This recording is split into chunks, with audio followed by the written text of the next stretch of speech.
आयु से संबंधित प्रश्न देखते हैं। हमारे पास में प्रश्न है कि राजू की वर्तमान उम्र क्या होगी यदि उसकी 3 वर्ष पूर्व एवं 3 वर्ष बाद की उम्र का गुणनफल कितना है? 72। ठीक है, चलिए इसको हल करते हैं। तो पहले लाइन में हमको दिया है कि राजू की वर्तमान उम्र क्या होगी, हमसे उम्र पूछा है। तो हमको तो उम्र यहाँ पे दिया नहीं गया है कि उम्र इतनी है। तो जब हमको किसी उम्र का ज्ञात नहीं होता है तो हम उसकी उम्र क्या मान लेते हैं? तो चलिए लिख लेते हैं। माना कि राजू की वर्तमान आयु कितनी है? ठीक है, यदि उसकी 3 वर्ष पूर्व, कितने वर्ष पूर्व की बात कर रहा है? 3 वर्ष पूर्व की बात कर रहे हैं।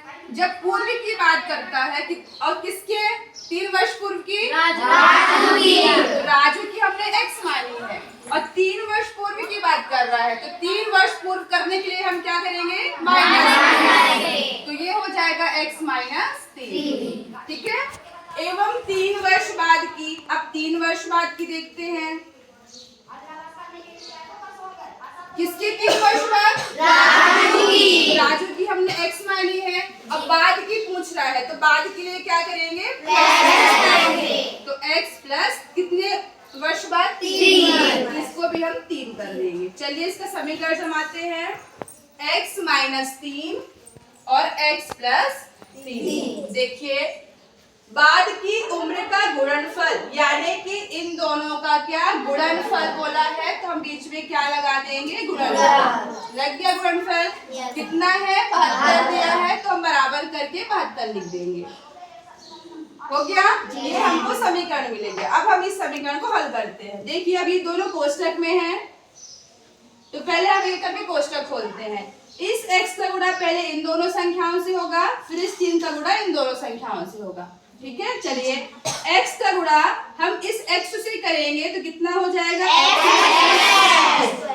फिर x का गुणा इस 3 से होगा तो 3x। कैसा? प्लस का, क्योंकि x भी प्लस का है और ये भी प्लस का है तो क्या आ जाएगा यहाँ पे? प्लस। और x का गुणा 3 से होगा तो 3x। अभी देखिए, x का गुणा हमने इन दोनों संख्याओं से कर लिया।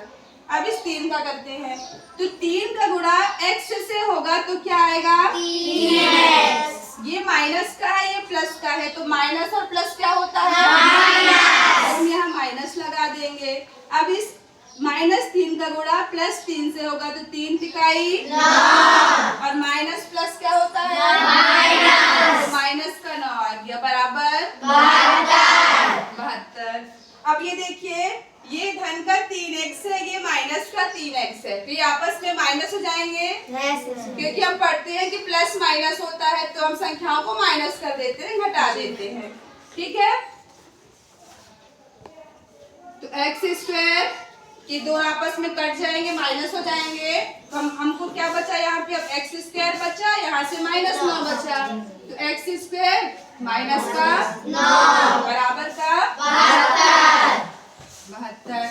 देखिए, अब ये x² है यानी कि ये चर राशि है और ये दोनों कैसी हैं? अचर राशि। तो हम जब पक्षांतर करते हैं तो एक जैसी राशियों को, समान राशियों को हम एक तरफ कर लेते हैं। ठीक है, तो x² हमारा अपने स्थान पे रहेगा। बराबर के बाद में संख्या क्या दी है? 72 लिख लेते हैं। अब ये -9 है। देखिए, इस -9 को हम बराबर की उस तरफ लेके जा रहे हैं तो क्या हो जाएगा? प्लस का, क्योंकि हमने पढ़ रखा है कि दाएं से बाएं जाने में क्या होता है? चिन्ह बदल जाता है। तो ये काय का हो जाएगा? प्लस का 9 हो जाएगा। ठीक है, चलिए अब x² 72 में 9 जोड़िए, कितना होगा? 81। 72 9 कितना होता है? 81। अब ये 2 लगा है, x² मतलब x की घात 2। इसको हम चाहें तो ऐसे लिख सकते हैं कि x वर्गमूल वर्ग 81 लिख सकते हैं ना? अब ये 81 किसका वर्ग होता है? 9 का।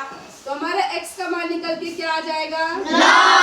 9। यानी कि x की वैल्यू 9। x हमने किसकी आयु मान के चली?